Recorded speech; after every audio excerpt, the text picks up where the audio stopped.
Hello and welcome back to another edition of the GSMC College Football Podcast, presented to you by the GSMC Podcast Network. Happy Friday, everybody. It's almost the weekend. We made it through another week. Today is May 16th. Got a good show for you today. Going to talk about some of the Bedlam coaches, Gundy, Brent Venables, as well as a former one in Lincoln Riley. Could those guys be on the hot seat for this upcoming year? Going to dive into that. Also going to discuss Diego Pavia, the Vanderbilt quarterback, his JUCO lawsuit against the NCAA, what that means for him for the future of junior college football.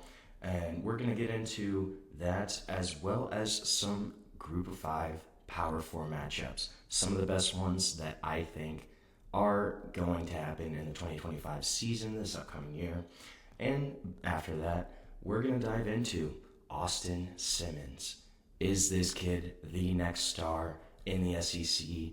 Going to be the quarterback at Ole Miss. We're going to dive into his background, his story, and discuss what makes him unique. Then make sure you stick around for my last segment of the day. We're going to talk about some potential teams, programs that could make their first ever college football playoff appearance this upcoming season. But before we dive into anything else, I want to remind everybody this show is all about you. We love hearing your comments, questions, insights, opinions, whatever you got. We want to hear it. We want to make this show as interactive, as exciting as possible. One easy way to do that is if you're on YouTube, you can use the super chat feature. All you have to do is click the $ at the bottom of the chat box, type in your message, comment, question there, and this guarantees that your message pops up, gets on the air, gets read live, and it's also just a great way to support our channel, support what we're doing here at GSMC. If you don't want to do that, you can also go to gsmcspodcast.net to tip, comment, question, do whatever at that website, gsmcpodcast.net. We're so grateful to have you all here as part of our community, and so we can keep bringing you the sports content that you love. Now, let's talk about some Bedlam coaches. Can they survive this upcoming year? It's been a little bit of a rough run. So just think about 4 years ago, just 4 years ago, you had Lincoln Riley, then coach of Oklahoma, facing off against Mike Gundy, obviously Oklahoma State, in Bedlam, and this was a top 10 matchup. Oklahoma State was ranked 7. They beat Lincoln Riley's number 10 overall Oklahoma Sooners team 37-33. Then, the next day, Lincoln Riley stuns everybody, announces he is leaving to go to USC to lead the Trojan football program. And that's kind of been a mixed bag for him. Since he's been at USC, he's gone 26-14, 4-5 in his first year in the Big Ten in conference games. It's been a rough couple of years for Lincoln Riley. Think about it. This is a guy that was considered pretty much the greatest offensive mind of his generation at one point in time. Quarterback guru, whisperer. He worked with Baker Mayfield, Jalen Hurts, Caleb Williams, obviously. All big-time stud quarterbacks, kind of how he built his reputation there at Oklahoma, and then continuing with Caleb Williams at USC. And this has kind of been an up-and-down program. Even with Caleb Williams, a Heisman winner, number 1 overall pick there the past few seasons, USC struggled. They're just 13-14 in its past 27 games against power conference competition. And last year's unit, and the first year in the Big Ten, they finished 6th in scoring offense. Not bad, but not what you'd expect out of Lincoln Riley, out of a guy that's supposedly one of the best offensive minds of his generation. That's just not what you want to see. You would expect that unit, led by Lincoln Riley, to be a much better offense, perform higher, especially in terms of scoring, right? You look at the Big Ten, this is a hard-nosed, old-school conference. You still have a lot of run-heavy, defense-heavy programs that aren't going to score a lot of points. So USC should be up at the top of the scoring offense in the Big Ten every year. Just looking at who the competition is, in terms of offense, in terms of scoring, right? So is this a case of Lincoln Riley losing his touch? Is this a case of the rest of the country kind of figuring him out, his offensive scheme out? Is it a case of the Big Ten being so old school, so throwback, hard-nosed football that Lincoln Riley's offense, the spread style, the high, fast-paced offense, that it just doesn't work in that conference? You have places, Iowa, Wisconsin, like Michigan, still, teams and programs that are run heavy, they're defense heavy. That's just kind of how the whole conference is, right? So is that a case of USC just can't run that kind of offense in the Big Ten? I don't know if I buy that. I don't know if I'm a huge believer in Lincoln Riley. The one big thing, though, here is he has a ton of money coming towards him. USC gave him a 10-year, $110 million contract in 2022. So it's going to be hard to move off of Lincoln Riley right now. I don't know if he will get fired next year.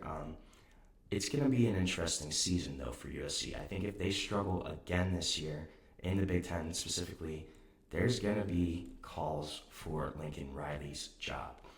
It's a manageable schedule this year, too. They do have to go at Notre Dame, at Oregon. Those are the biggest hurdles, and those are two pretty big hurdles, right? But there's certainly room for USC to turn this program around. You have Jada Maeva coming back at quarterback, should be better in year 2 after he kind of took over for Miller Moss halfway through the season last year. So you have a little more continuity coming back. You still have a ton of talent on this USC squad. And if he's still there, you have a class in the 2026 recruiting class next season that right now is ranked number 1 in the country. So if they can survive this, there is potential for USC to come back up on the upswing. But there's going to be a lot of pressure on Lincoln Riley this year. USC is going to have to perform in year 2. There's an expectation that they can turn things around. We're just going to have to wait and see it happen. Then, if you look at the guy that was on the other side of that top 10 matchup in the Bedlam series 4 years ago, Mike Gundy, right? And I'm a big fan of Mike Gundy. But if you look at since that game 4 years ago, he's gone 20-19 over that span. And this includes going winless in the Big 12 last season, going 0-9 in Big 12 conference games, finishing 3-9 in the season. Just a complete disaster for the Pokies last year. And this is a guy that, he always kind of bounces back, right? They went 7-6 in 2022. He bounced back, has a 10-win season in 2023. Obviously, last year, disaster. And this is key to note that this was Mike Gundy's first losing season in 20 years. Since 2005, last year was the first losing season that Oklahoma State has had under him. So there is an expectation that they're going to bounce back. But this is a brand new Big 12. There's no Texas, there's no Oklahoma. And Oklahoma State was kind of projected to be one of those teams that would be consistently at the top of the new Big 12. Yet that's not the case of what happened last season. It was just a complete disaster. And then Gundy had kind of a weird offseason where wasn't sure if he was coming back. It sounded like he was gone at one point. Then they kind of announced that they renegotiated some of the terms of his contract. So this is a guy that has been the winningest coach in Oklahoma State history, has led them to a huge, huge run of successful seasons. But if he can't perform this year, there's going to be a lot of pressure on Mike Gundy. I don't know if he's really going to be fired, but if they don't have a winning season this year, it's certainly very possible that Mike Gundy is on his way out in Stillwater. This is a team and a coaching staff that he completely kind of turned over this year, brought in 2 new coordinators, brought in a bunch of transfers, but they have questions at quarterback, the biggest position in the sport, and pretty much everywhere else across the board. Mike Gundy, a guy that's won way too many games, I think, to be counted out ever. I would count more on a bounce back season from Oklahoma State, but it's certainly very possible that that won't happen. He's going to have to do one of the best coaching jobs of his career this upcoming season for Oklahoma State in order to kind of stabilize things, keep the status quo there, and keep his job, frankly. I think he can do it, but it's certainly possible that that's not going to be the case. Then you look at the current Oklahoma coach, Brent Venables. Brent Venables, his return to OU coming back after being the longtime defensive coordinator at Clemson, kind of helped get the sour taste of Lincoln Riley leaving out of their mouth. But on the field, hasn't looked great under Brent Venables. They have just been 22-17 overall. They were 2-6 last year in their inaugural season in the SEC in terms of conference play. Had an anemic offense last season. They were 119th in the country in passing. 97th overall in scoring last season. So really a unit that struggled and didn't play anywhere near to expectations. But Oklahoma did have a strong offseason this year. You bring in offense coordinator Ben Arbuckle, and you pair him with his quarterback, John Mateer from Washington State.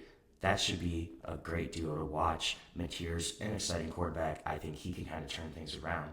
And then in the spring, you go and add Jaden Ott, the best back at Cal, former All-Pac performer in 2023, a guy that really gives them a dynamic threat out of the backfield. So the pressure's on for Brent Venables. You have no excuses. You have a new offense, guys that should be really exciting.